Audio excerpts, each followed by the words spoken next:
الحمدللہ نحمدہ ونستعینہ ونستغفرہ ونعوذ باللہ من شرور انفسنا ومن سیئات اعمالنا من یہدہ اللہ فلا مضل لہ ومن یضللہ فلا ہادی لہ ونشہد ان سیدنا ومولانا وملجانا وماوانا غوثنا وغیاثنا مستغیثنا نورنا ونور ایماننا اما بعد فقد قال اللہ تبارک وتعالی فی القرآن المجید والفرقان الحمید اعوذ باللہ من الشیطان الرجیم بسم اللہ الرحمن الرحیم یا ایہا الذین آمنوا اتقوا اللہ وکونوا مع الصادقین قال رسول اللہ صلی اللہ علیہ وسلم ان اللہ یبعث لہذہ الامت علی رأس کل مئۃ سنۃ من یجدد لہا دینہا صدق اللہ العظیم وصدق رسولہ النبی الکریم الامین قال اللہ تبارک وتعالی فی شان حبیبہ مخبرا وآمرا ان اللہ وملائکتہ یصلون علی النبی یا ایہا الذین آمنوا صلوا علیہ وسلموا تسلیما الصلاۃ والسلام علیک یا سیدی یا رسول اللہ وعلی آلک وصحابک یا سیدی یا حبیب اللہ الصلاۃ والسلام علیک یا نبی اللہ وعلی آلک وصحابک یا نور اللہ الصلاۃ والسلام علیک یا امام الانبیاء والمرسلین وعلی آلک وصحابک یا قائد الغر المحجلین المبعوث برحمۃ للعالمین۔ اللہ رب العزت کی حمد و ثنا اور آقائے دو جہاں سرور کون و مکان سیدی و مرشدی جناب محمد مصطفیٰ صلی اللہ تعالیٰ علیہ وسلم کی بارگاہ ناز میں ہدیہ درود و سلام عرض کرنے کے بعد اللہ رب العزت کا کروڑہا احسان ہے کہ اس مالک حقیقی نے ہمیں اپنی مخلوقات میں سے اشرف المخلوقات انسان بنایا اور انسان بنا کے ہم پہ بہت بڑا احسان فرمایا کہ ہمیں اپنے پیارے محبوب حضرت محمد مصطفیٰ صلی اللہ تعالیٰ علیہ وسلم کا امتی بنایا، جن کا امتی ہونے کے لیے انبیاء بھی دعائیں مانگتے رہے۔ تو برادران اسلام، میں نے قرآن کریم فرقان حمید کی ایک آیت کریمہ تلاوت کرنے کی سعادت حاصل کی ہے۔ اللہ تعالیٰ کی بارگاہ میں دعا ہے کہ اللہ تعالیٰ میری زبان پہ کلمہ حق جاری فرمائے اور اللہ تعالیٰ ہم سب کو توفیق عمل عطا فرمائے۔ برادران اسلام، اللہ تعالیٰ نے قرآن کریم میں ارشاد فرمایا کہ یا ایھا الذین آمنوا اتقوا اللہ، اے ایمان والو اللہ سے ڈرتے رہو، وکونوا مع الصادقین، اور سچوں کے ساتھ ہو جاؤ۔ یہ اس آیت کریمہ کا تفسیری ترجمہ ہے۔ آج کا جمعۃ المبارک ماہ ربیع الثانی شریف کا پہلا جمعۃ المبارک ہے۔ اس مہینے کو جہاں دوسری نسبتیں حاصل ہیں، اس جگہ پہ اس مہینے کو ایک عظیم نسبت اللہ کے ایک برگزیدہ ولی کے ساتھ بھی ہے، جن کا تعارف اگر کروایا جائے تو کسی سے ڈکا چھپا نہیں، جو محبوب سبحانی، قندیل نورانی، شہباز لامکانی، غوث سمدانی، حضور سیدنا شیخ عبد القادر جیلانی الحسنی والحسینی آپ کے یوم وصال کے ساتھ ہے۔ تو اس آیت کے ضمن میں چند چیزیں آپ کے گوش گزار کروں گا۔ اللہ تعالیٰ کی بارگاہ میں دعا ہے کہ مالک حق گوئی کی توفیق عطا فرمائے، اور اللہ تعالیٰ ہم سب کو توفیق عمل عطا فرمائے۔ تو برادران اسلام، اللہ تعالیٰ نے بنی نوع انسان کو پیدا فرمایا، پھر بنی نوع انسان کی ہدایت کے لیے اللہ رب العزت نے وقتاً فوقتاً اپنے انبیاء اور رسولوں کو اس دنیا میں مبعوث فرمایا۔ یہ سلسلہ حضرت آدم علیہ السلام سے شروع ہوا، اور ہم سب کے آقا و مولا سیدی و مرشدی جناب محمد الرسول اللہ صلی اللہ علیہ وسلم پر آ کر ختم ہو گیا۔ اب قیامت تک کوئی نبی آ ہی نہیں سکتا، اور یہ سلسلہ جو اللہ نے بنی نوع انسان کی ہدایت کا شروع فرمایا تھا، سلسلہ نبوت ختم ہو گیا۔ اب یہ کام اللہ تعالیٰ نبی کریم صلی اللہ علیہ وسلم کی امت کے ولیوں سے صبح قیامت تک لیتا رہے گا، اور صبح قیامت تک میرے آقا کی شریعت کا سکہ جو ہے وہ جاری و ساری رہے گا۔ میرے بھائیوں، اللہ کے پیارے محبوب صلی اللہ علیہ وسلم کا فرمان عالی شان ہے۔ یہ حدیث پاک سنن ابی داؤد کے اندر موجود ہے کہ حضور فرماتے ہیں ان اللہ یبعث لہذہ الامت، حضور فرماتے ہیں بے شک اللہ تعالیٰ اس امت کے اندر ہر 100 سال کے بعد ایک ایسا شخص پیدا فرماتا ہے، من یجدد لہا دینہا، جو دین مصطفیٰ کی تجدید فرماتا ہے۔ یعنی یہ صحیح حدیث پاک ہے، چونکہ سلسلہ نبوت ختم ہو گیا ہے، اب یہ کام اللہ حضور کی امت کے علماء حق یعنی اولیاء اکرام سے صبح قیامت تک لے گا۔ ویسے تو ہر وقت ہر دور میں اللہ کے برگزیدہ لوگ اس دنیا میں موجود ہوتے ہیں۔ یعنی ایک روایت کے مطابق اس دنیا میں ہر وقت 40 ابدال رہتے ہیں۔ ایک روایت کے مطابق اس امت کے اندر ہر وقت 70 غوث رہتے ہیں، اور ان میں سے اکثر لوگ جو ہیں وہ ملک شام میں ہوتے ہیں۔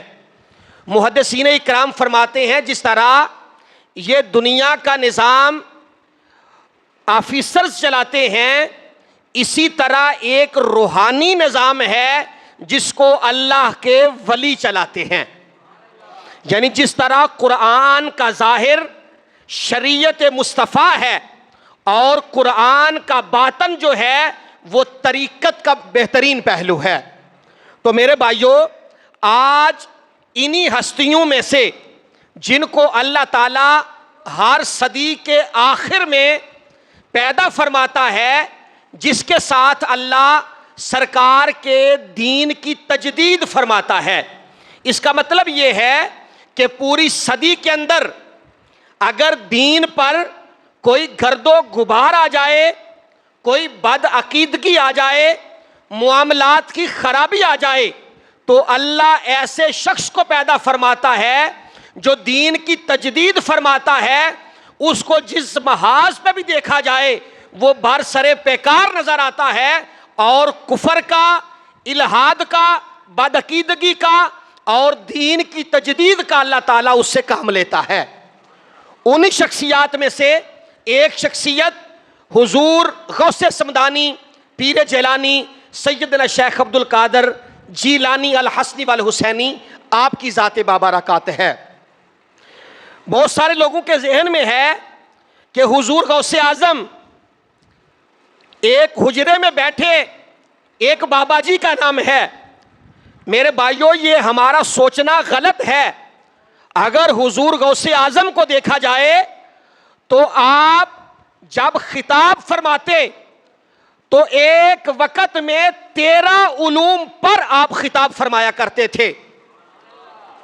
آپ کے پاس آپ کے درس میں بیٹھنے والے 70 ہزار علماء و مشائخ آپ سے اکتساب فیض کرتے تھے، اور آپ کو دیکھا جائے تو بہترین مفسر بھی ہیں، بہترین محدث بھی ہیں، بہترین فقیہ بھی ہیں، بہترین عالم بھی ہیں، اور اللہ کے بہت بڑے ولی بھی ہیں۔ اور میرے بھائیوں، حضور غوث اعظم غوث سمدانی پیر جیلانی رحمت اللہ تعالی علیہ، آپ کی زندگی سے میں نے چند چیزیں آپ کے سامنے رکھنی ہیں۔ اگر آپ کا نام نامی اس میں گرامی لیا جائے تو آپ کا نام ہے عبد القادر۔ آپ کا نام کیا ہے جی؟ عبد القادر۔ آپ کی کنیت ہے ابو محمد، اور آپ کے القابات میں محی الدین، محبوب سبحانی، غوث الثقلین اور غوث الاعظم وغیرہ یہ آپ کے القابات میں شامل ہیں۔ چونکہ جمعے پہ وقت کم ہوتا ہے، اگر تفصیل میں جائیں گے تو جو اصل مقصد ہے وہ رہ جائے گا۔ میرے بھائیوں، حضور غوث اعظم آپ سن 470 ہجری میں بغداد کے قریب ایران کا ایک قصبہ ہے جیلان، آپ وہاں پیدا ہوئے۔ اس وجہ سے آپ کو گیلانی اور جیلانی کہا جاتا ہے، اور آپ کا مزار پر انوار بغداد کے اندر موجود ہے۔ میرے بھائیوں، اگر آپ کے آباء و اجداد کو دیکھا جائے، چونکہ آپ کی سیرت سے چند پہلو ہم نے لینے ہیں، اگر آپ کے آباء و اجداد کو دیکھا جائے تو آپ نسب کے اعتبار سے آپ کا نسب بھی اللہ تعالیٰ نے بہت اعلیٰ رکھا ہے۔ اگر والد کی جانب سے دیکھا جائے تو آپ کا شجرہ نسب امام حسن رضی اللہ تعالیٰ عنہ سے ملتا ہے، اور اگر والدہ کی جانب سے دیکھا جائے تو آپ کا شجرہ نسب امام حسین علیہ السلام سے جا کر ملتا ہے۔ آپ حسنی سید بھی ہیں اور حسینی سید بھی ہیں۔ میرے بھائیوں، آپ کا خاندان بڑا معتبر اور اشراف کا خاندان سمجھا جاتا تھا۔ آپ کو اگر ننیال کی جانب سے دیکھا جائے یا ددیال کی جانب سے دیکھا جائے، دونوں خاندانوں میں اللہ تعالیٰ نے شرافت کا اعلیٰ مرتبہ آپ کو عطا فرمایا تھا۔ میرے بھائیوں، آپ کے والد محترم، آپ کا اسم گرامی تھا حضرت موسیٰ جنگی دوست، آپ کی کنیت تھی ابو صالح، آپ کا نام تھا سید محمد موسیٰ، آپ کی کنیت آپ کے بڑے بیٹے تھے یعنی حضرت عبداللہ، ان ابو صالح عبداللہ، اس کی وجہ سے آپ کی کنیت ہے ابو صالح۔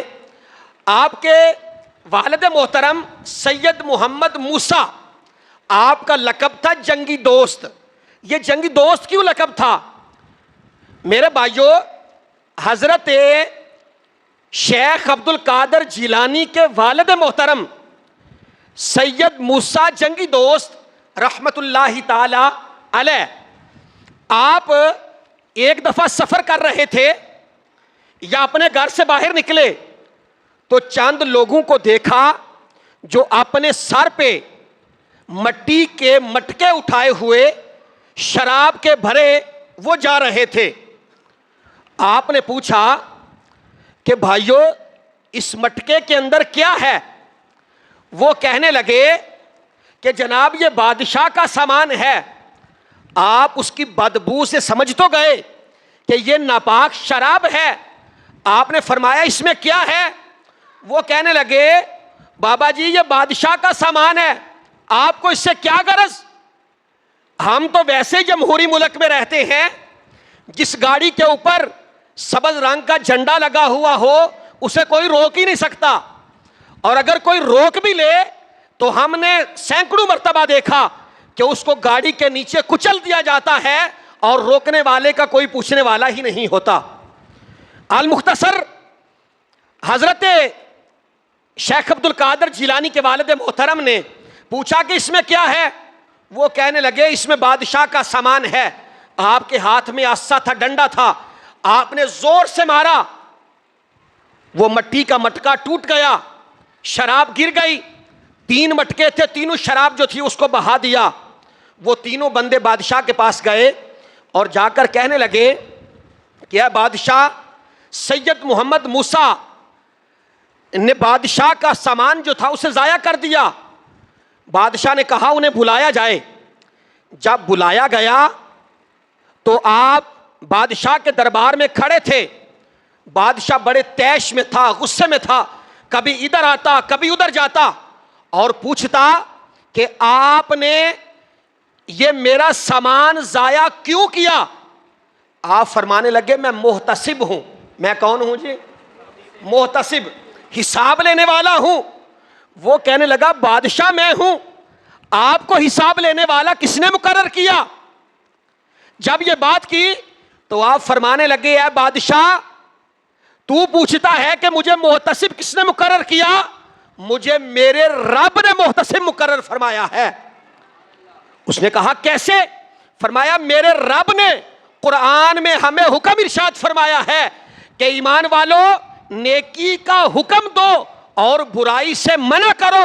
میں نے شراب کے مٹکے توڑ دیے، میں تجھے نیکی کا حکم بھی دیتا ہوں اور برائی سے منع بھی کرتا ہوں۔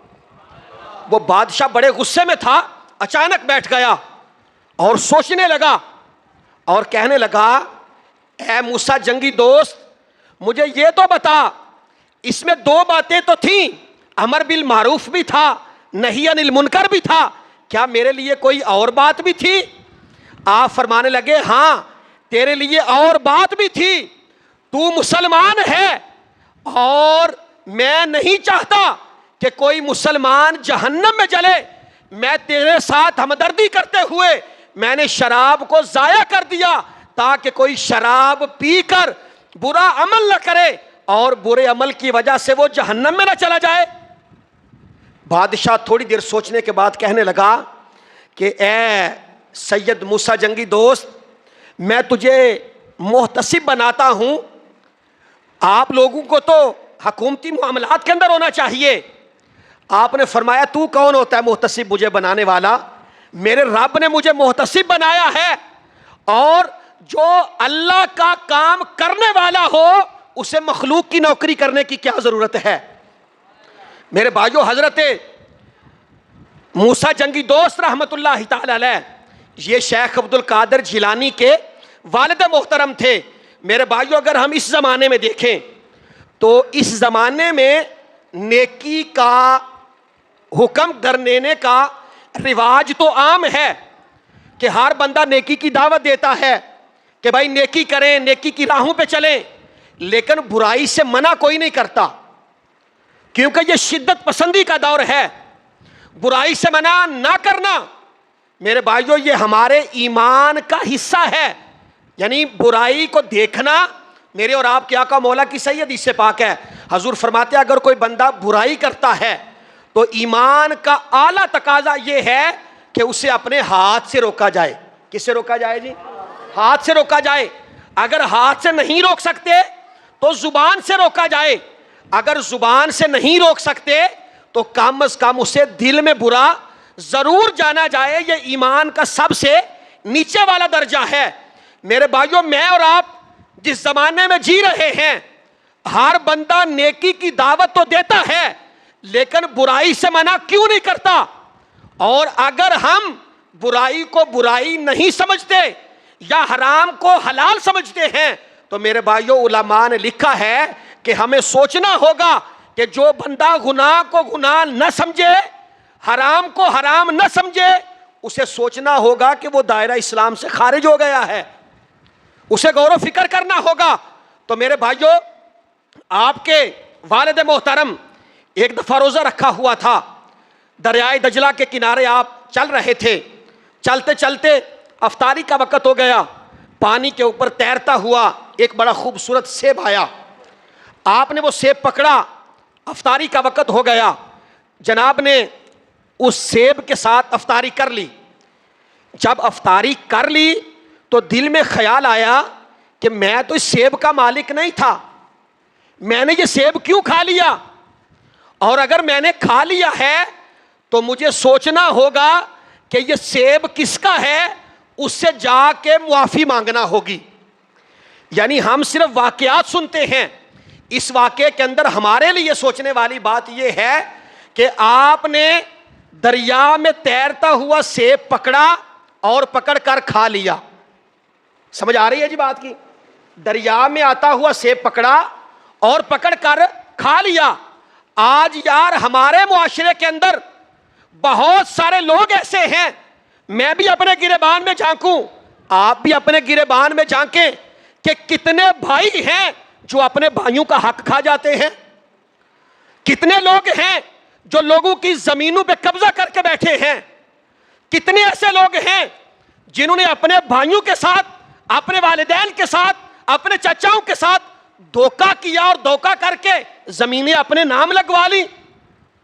ہم اگر 11ویں شریف کا ختم دلاتے ہیں اور حضور غوث اعظم کے نام کی 11ویں کرتے ہیں تو اس کا مطلب یہ نہیں کہ بس چنے والی دیگ پکا لی اور باقی سارا کام ہمارے لیے حلال ہو گیا.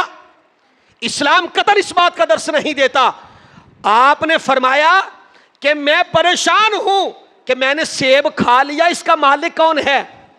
اور میں اور آپ جس معاشرے میں جی رہے ہیں، ہم کہتے ہیں مال آنا چاہیے، چاہے حلال طریقے سے آئے یا حرام طریقے سے آئے. میرے بھائیوں، یہ زندگی تو گزر جانی ہے. کل کو قبر میں جا کے ہم نے حساب دینا ہے کہ مال کہاں سے لیا تھا. آپ اس بات کو سوچتے ہوئے دریائے دجلہ کے کنارے کنارے چلتے گئے. سفر لمبا ہو گیا. دیکھا کہ ایک باغ دریائے دجلہ کے کنارے ہے اور اس کے اوپر پھل بھی لگے ہیں، اور سمجھ لیا کہ یہ باغ، یہ سیب اسی باغ کا تھا. آپ نے اس مالک کو ملے، اور جو مالک تھے وہ حضرت عبداللہ صومعی رحمت اللہ تعالی علیہ، وہ بھی اس وقت کے بہت بڑے اللہ کے ولی تھے. جا کے کہا کہ حضرت میں نے غلطی سے آپ کے باغ کا ایک سیب کھا لیا ہے، میرے لیے کوئی معافی ہے تاکہ میرا حق مجھے معاف کر دیا جائے؟ تو آپ چونکہ صاحب نظر تھے، انہوں نے سوچا کہ اس دور کے اندر ایسا نوجوان جو ایک سیب کھا کر اتنا سفر کر کے آیا ہے تاکہ مجھے معاف کر دیا جائے. آپ نے فرمایا ہاں بیٹے، ایک شرط پہ میں تجھے معاف کر دوں گا. وہ پوچھنے لگے کہ کون سی شرط ہے؟ آپ نے فرمایا تو نے سیب کھایا ہے، 12 سال میرے باغ میں میری خدمت کرنی پڑے گی. کتنے سال جی؟ 12 سال.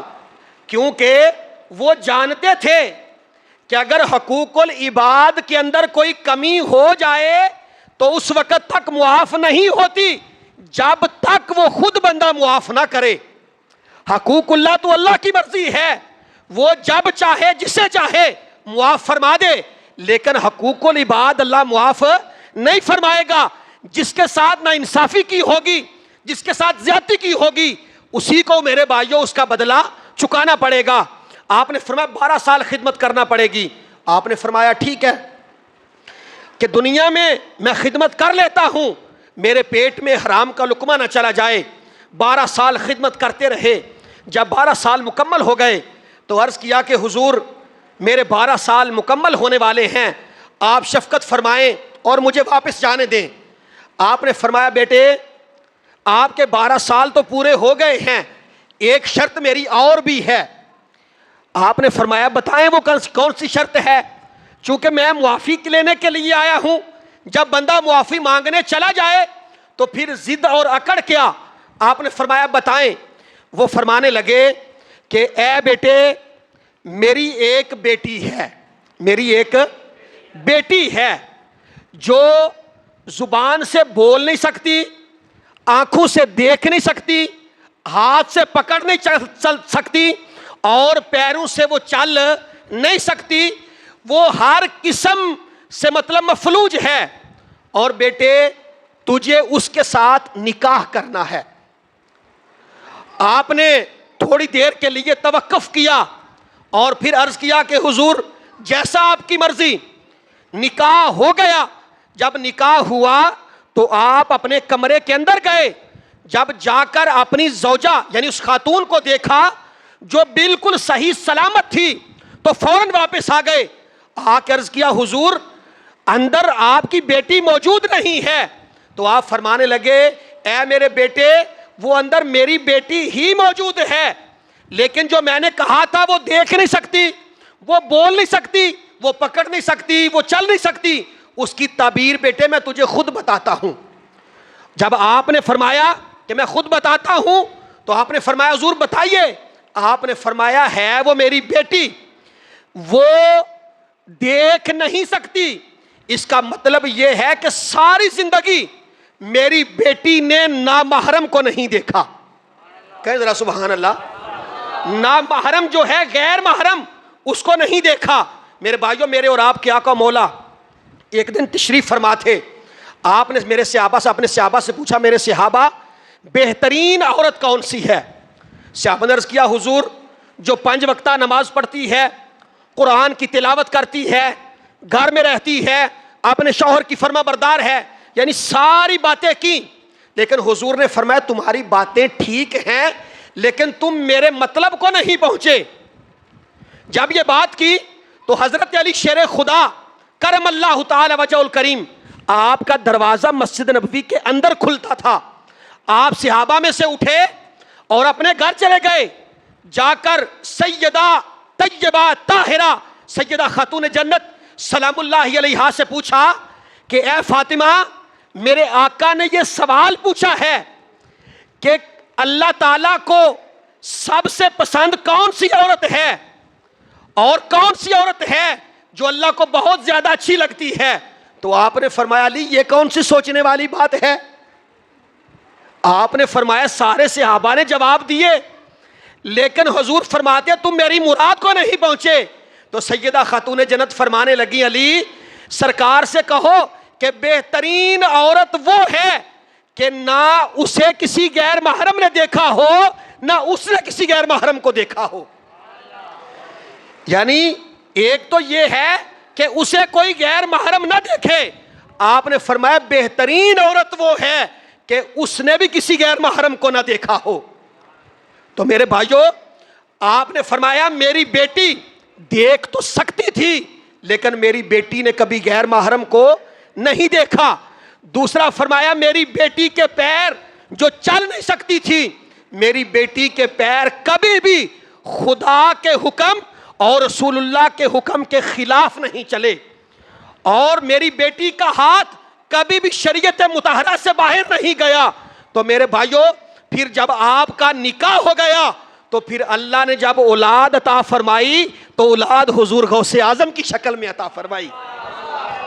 میرے بھائیوں جن کے والدین اتنے نیک ہوں پھر اولاد بھی اللہ حضور غوث اعظم جیسی عطا فرماتا ہے۔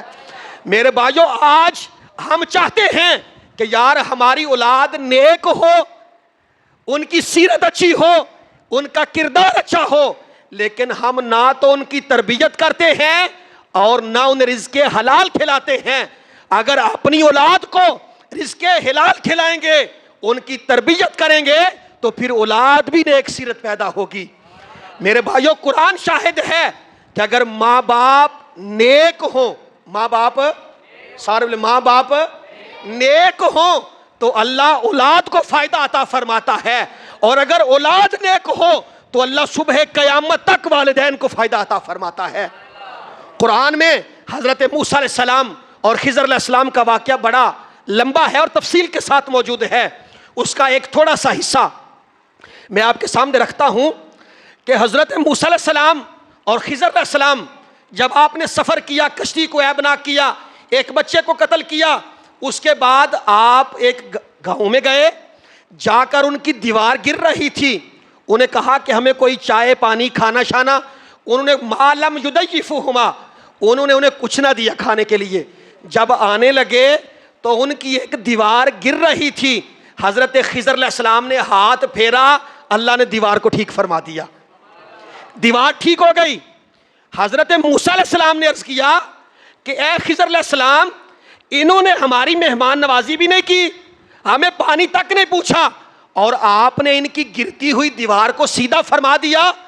آپ نے فرمایا ہاں موسیٰ علیہ السلام، اس دیوار کے نیچے ایک خزانہ مدفون ہے، یہ قرآن پاک ہے بھائی، کسی کا واقعہ نہیں، قرآن کا واقعہ ہے۔ اس دیوار کے نیچے ایک خزانہ موجود ہے، اور یہ خزانہ یتیم بچوں کا ہے، ان کے والدین نیک تھے، انہوں نے خزانے کو رکھا اور اللہ کی بارگاہ میں دعا کی تھی، یا اللہ یہ خزانہ ہمارے بچوں کو دینا۔ تو فرمایا جب وہ بچے بالغ ہوں گے، بڑے ہوں گے، تو اللہ اپنی قدرت سے یہ خزانہ انہیں عطا فرما دے گا۔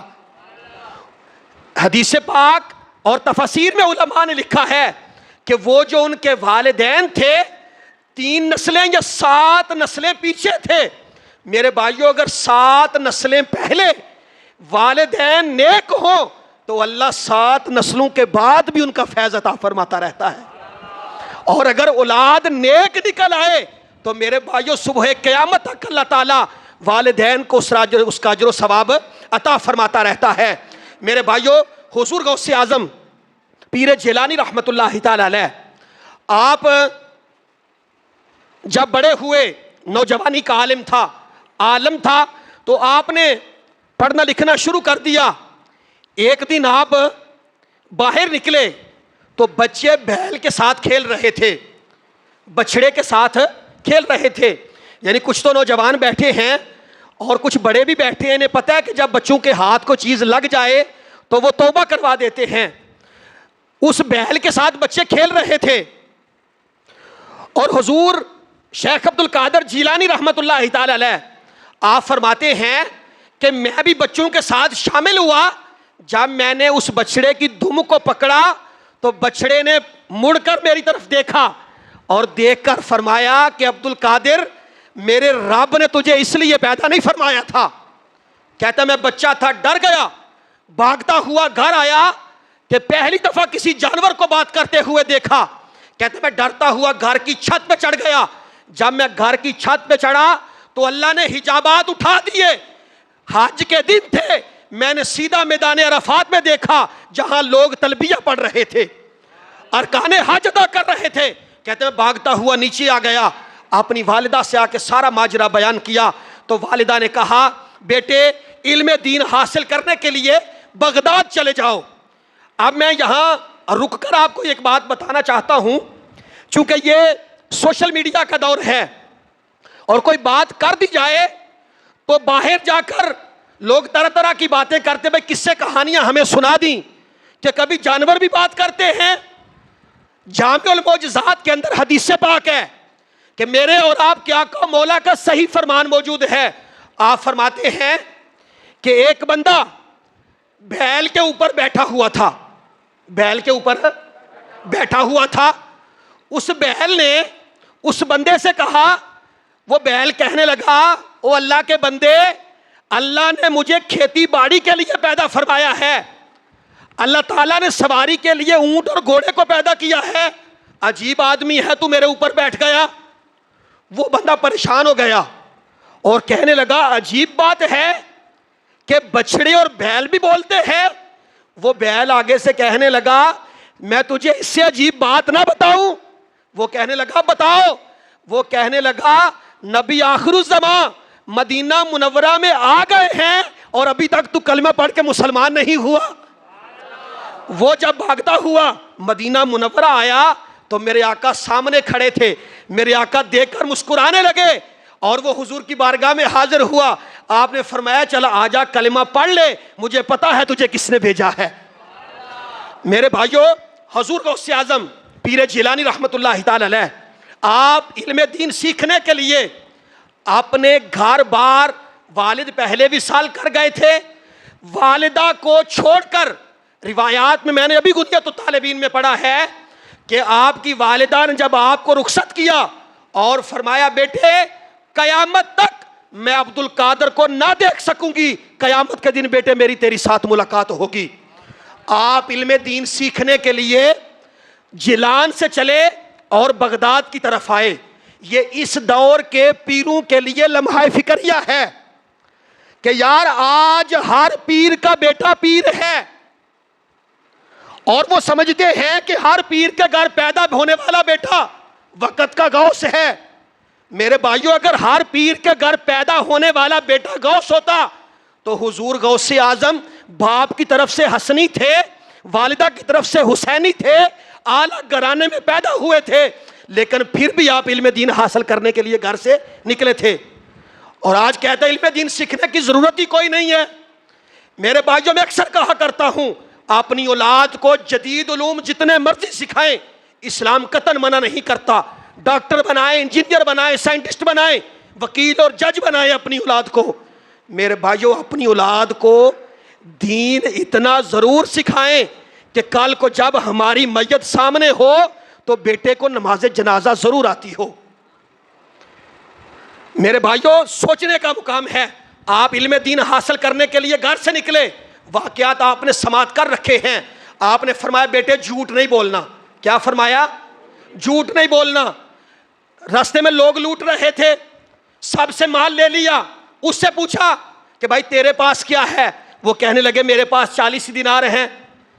کہا کہاں ہیں؟ کہا میری ویسٹ کوٹ کے اندر, یا جو آپ نے کوٹ پہنا تھا میری والدہ نے اس کے اندر سلائی کر دیے ہیں. وہ چور پریشان ہو گیا, کہنے لگا یار لوگ تو چوروں سے مال چھپاتے ہیں, تو مجھے بتا رہا ہے. آپ نے سرکردہ کے پاس لے گیا. جب اس نے پوچھا تو مختصر آپ نے فرمایا کہ جب میں گھر سے چلا تھا تو میری والدہ نے مجھے فرمایا تھا بیٹے جھوٹ نہیں بولنا, بیٹے جھوٹ نہیں بولنا. وہ چور اور ڈاکو کہنے لگا کہ یار تو اپنی ماں کی بات کی اتنی لاج رکھتا ہے تو ہم اپنے رب کی بات نہیں مانتے. سارا کچھ چھوڑا, توبہ کر کے اللہ کی راہ پہ چل پڑے. یار یہ واقعات ہمارے لیے لمحہ فکریہ ہیں کہ آج ہم 11ویں کا اہتمام بھی کریں اور جھوٹ چھوڑیں ہی نہ. جیسے میں نے شروع میں کہا کہ ہم 11ویں شریف کا اہتمام کریں اور فرض زکوٰۃ دیں ہی نہ. ہم 11ویں کا اہتمام کریں اور اپنے سگے بھائی کی زمین پہ قبضہ کر لیں. ہم سارے اہتمام کریں اور دودھ میں پانی بھی ڈال لیں, ہر کام میں ملاوٹ بھی کر لیں. میرے بھائیوں, جب یہ بات آتی ہے تو یہ فرد واحد غلط ہوتا ہے, آپ ساری جماعت کو غلط نہ کہا کریں. میرے بھائیوں, حضور غوث اعظم پیر جیلانی رحمت اللہ تعالی علیہ, مجھے لگتا ہے وقت ہو گیا, بس ایک بات آپ کی عرض کرتا ہوں کہ آپ کوئی مسجد میں بیٹھے, ایک بابا جی کا نام نہیں تھا, میں نے عرض کیا کہ آپ جب پڑھاتے تھے تو 13 مختلف علوم کے اوپر آپ بیک وقت درس دیا کرتے تھے. قرآن کی تفسیر بیان فرماتے, حدیث بیان فرماتے, فقہ کو بیان فرماتے. ایک دن آپ بیٹھے ہوئے تھے, محدث ابن جوزی, کیا نام ہے جی؟ سارے بولے محدث ابن جوزی. یہ وہ بندہ ہوا ہے جس نے سب سے پہلے اس بات پہ کتاب لکھی تھی کہ یہ پیروں شیروں کا کوئی نظام نہیں ہے, یہ جھوٹا ہی سارا چکر ہے. ایک دن بیٹھا ہوا تھا محدث ابن جوزی, ایک حضور غوث اعظم کا ماننے والا تھا, آپ کا مرید تھا. وہ کہنے لگا حضرت آؤ میں اپنے پیر کے پاس تمہیں لے کے چلتا ہوں. محدث ابن جوزی کہنے لگا میں تو بہت بڑا عالم ہوں, تیرا پیر کیا ہے, یہ درویش کچھ نہیں ہوتے. مختصر ایک دن فرمانے لگے کہ چلو میں تمہارے شیخ کے پاس چلتا ہوں. جب آئے تو شیخ عبد القادر جیلانی قرآن کریم کی تفسیر بیان فرما رہے تھے. کیا کر رہے تھے جی؟ تفسیر بیان فرما رہے تھے. جب تفسیر بیان کر رہے تھے وہ دونوں صاحب بیٹھ گئے. حضور شیخ عبد القادر جیلانی نے جب ایک تفسیر بیان فرمائی، دوسری تفسیر بیان فرمائی، تیسری تفسیر بیان فرمائی، یہاں تک کہ آپ نے ایک آیت کی 11 تفسیریں بیان فرمائیں، تو محدث ابن جوزی اس اپنے ساتھی سے کہنے لگا جو 11 تفسیریں ابھی تک حضور غوث اعظم نے فرمائی ہیں یہ مجھے بھی یاد ہیں، 11 تفسیریں مجھے بھی یاد ہیں۔ پھر شیخ عبد القادر جیلانی نے آگے 12ویں تفسیر بیان کی، 13ویں تفسیر بیان کی، یہاں تک کہ ایک آیت کی آپ نے 40 تفاسیر بیان فرمائیں۔ کتنی تفسیریں جی؟ 40 تفسیریں بیان فرمائیں۔ پھر حضور غوث اعظم فرمانے لگے اے میرے لوگو، یہ تھا علم قال، اب چلتے ہیں علم حال کی طرف، روحانیت کی طرف۔ میرے بھائیو، شیخ محدث ابن جوزی اٹھ کر کھڑا ہو گیا اور اپنا جبہ پھاڑ لیا اور کہنے لگا یار جس کے قال کا حال یہ ہے اس کے حال کا عالم کیا ہوگا۔ تو میرے بھائیو، ہم حضور غوث اعظم کے ماننے والے ہیں۔ 11 ربیع الثانی آپ کا یوم وصال ہے، ہم سنی ہیں، اور صرف کرامات میرے بھائیو بیان نہ کیا کرو، کرامات کو خالی نہ سنا کرو۔ کرامات ایمان کو مضبوط ضرور کرتی ہیں، لیکن حقیقت یہ ہے کہ ان کی تعلیمات کو اپنایا کرو۔ میرے شیخ کامل حضرت خواجہ گوہر الدین احمد رحمۃ اللہ تعالی علیہ، کسی نے عرض کیا حضور اللہ نے آپ کو قطبیت عطا فرمائی ہے، تو آپ فرمانے لگے او بھائی اللہ کی راہ میں قطبیت بھی ایک حجاب ہے۔ انسان کامل کا مقصود اللہ کی ذات ہوتی ہے، نہ کہ قطبیت اور کرامت ہوتی ہے۔ اللہ کی بارگاہ میں دعا ہے کہ مالک ہم سب کو توفیق عمل عطا فرمائے، آمین۔ وما علیہ الا البلاغ المبین۔